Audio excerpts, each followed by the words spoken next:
Bonjour à tous, moi c'est Chloé Fesch, je suis éducatrice canin pour Canidelite et je vais vous donner tous mes conseils pour occuper votre chien au mieux pendant cette période de confinement.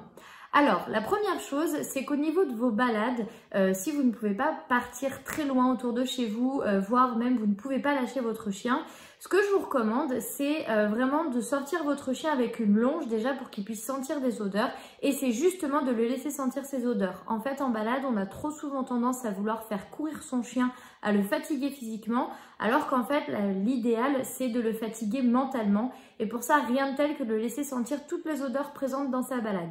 Donc, faites des pauses, arrêtez-vous, laissez votre chien renifler partout, ça va vraiment le fatiguer et ça va vraiment lui faire plaisir et en plus, ça va le calmer parce qu'un chien, quand il renifle, il se calme. Un autre conseil en balade, pensez à éduquer votre chien parce que quand vous l'éduquez, vous êtes aussi en train de le fatiguer parce qu'il se concentre et il réfléchit. Donc ça, c'est plutôt un conseil qui est à la fois utile, pratique et vraiment très efficace pour dépenser son chien. Autre chose aussi, vous pouvez le faire jouer. Donc pour le faire jouer, évitez tout ce qui est jeu de lancer, mais préférez des jeux où vous êtes face à votre chien, comme des jeux de tiraillement à condition que ce soit contrôlé. Même des jeux où vous allez pouvoir courir un peu dans tous les sens et que votre chien vous suive. Ça, c'est des choses qui sont vraiment utiles. Plus vous êtes face à votre chien dans le jeu, plus vous renforcez la zone autour de vous. Alors que les jeux de lancer, vous allez dire à votre chien que c'est bien quand il est très loin de vous et ça, pour le coup, c'est jamais souhaitable. Ensuite, à la maison, il y a aussi des solutions pour le dépenser, votre chien, en plus de sa balade. Et pour ça, le premier conseil, c'est de ne plus lui donner à manger dans une gamelle, mais de lui compliquer un peu la vie sur son repas. Donc, si vous avez un jardin, ces croquettes, vous pouvez juste les lâcher dans le jardin, les jeter un peu partout pour qu'il les cherche.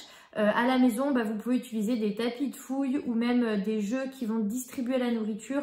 Et en fait, ça va rendre l'accès à la croquette un peu plus dur. Donc, votre chien va devoir faire un effort pour manger. Ça va le fatiguer. À la maison aussi, vous pouvez lui apprendre des choses, donc renforcer ses bases éducatives. En plus, l'environnement à la maison est plutôt calme, donc propice à l'éducation de votre chien. Et encore autre chose que vous pouvez faire à la maison, c'est lui donner des activités d'autonomie, comme par exemple des os à mâcher, des os en peau de buffle, même des barres à mâcher pour l'hygiène dentaire, ça les aide au niveau de la mastication, ou encore des kongs fourrés. Enfin voilà, il y a beaucoup de solutions pour dépenser votre chien au niveau de sa mastication. Ça le rend autonome aussi parce que pendant qu'il mâchouille son jouet ou sa friandise, il est tranquille dans son panier, donc il vous laisse tranquille. Mais il se dépense et la mastication, c'est aussi une façon de dépenser son chien. Une autre astuce, si votre chien n'est pas gourmand mais qu'il est très joueur, c'est aussi de cacher ses jouets car il va devoir les rechercher et ça va le fatiguer. Et une fois qu'il l'a trouvé, vous prenez le jouet et vous jouez avec votre chien. Voilà, donc il y a énormément de choses que vous pouvez mettre en place à la maison pour occuper votre chien. Mais attention de ne pas en faire trop non plus. Pensez à l'après-confinement parce qu'après le confinement, votre chien va revenir à un mode de vie qui est où vous allez partir travailler la journée.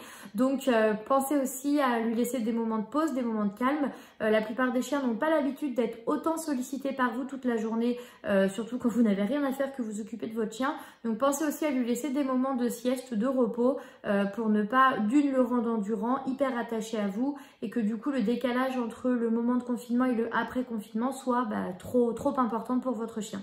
Voilà, c'est tous les conseils que je pouvais vous donner, donc j'espère que ça vous a plu. Salut!